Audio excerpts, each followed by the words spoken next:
Hello everybody, welcome back to my channel, My Kinda Art with me, Ivan Florentino. And for today's video, here is a Michael Myers drawing from the Halloween franchise that I did many years ago, but I've never done a tutorial for it. But before we get started, hit the like button, ring the bell, leave a comment, and let's get to it.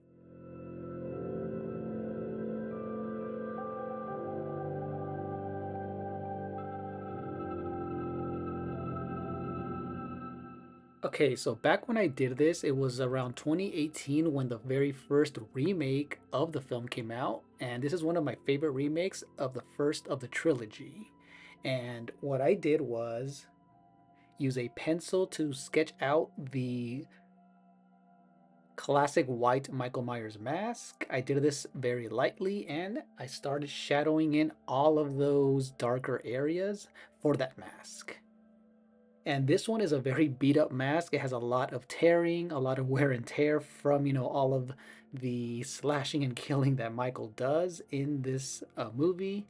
And one of the coolest things that makes it extra creepy is that I used a combination of markers, ink pens to put in that nice silhouette and shadow. And this was actually based off of the poster that was for that movie.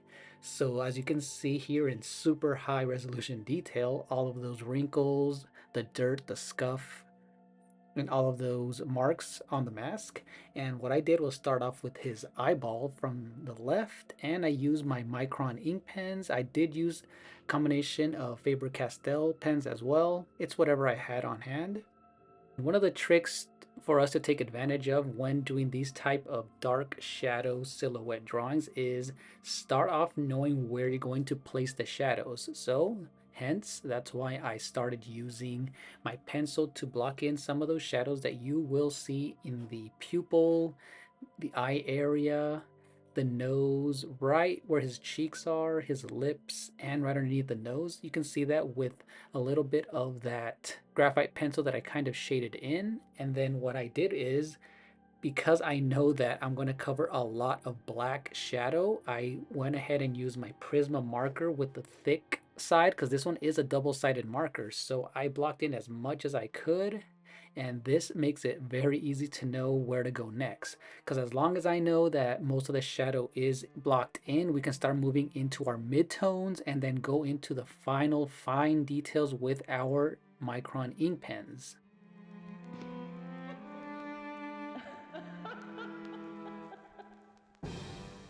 And now that you see that I've created most of the shadow around the mask, we can work our way inside the face.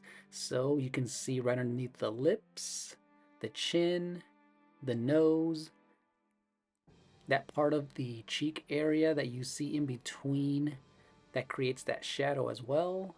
And then once we have those solid shapes blocked in, because again, we have to think about this as shapes. We do see the eyes and around the mask as shapes. They're solid silhouettes. So now we move in with our ink pens. So the cool thing about our ink pens, and again, looking back at our reference photo, we can see that we can start going into those cracks, those fine wrinkles that the mask has. There's a lot of scuff, wear and tear. There's a lot of cuts in there. So we can start creating those dark lines. And what I'm doing is not particularly focused on one area. I'm just literally going all the way around every part of the mask just to kind of gauge how the proportions are to the mask, exactly the way that we see when we draw portraits. I want to make sure the nose, the mask is for the most part symmetrical. Even though this is a mask that's kind of gone through a lot, I just wanted to make sure that for the most part, the darkest darks were set first before I moved in with my gray tones with my markers. And I do apologize for the significant jump that you see from all the detail here. I do remember losing a bit of footage and kind of just starting off with a bit more of the detail that I worked in there.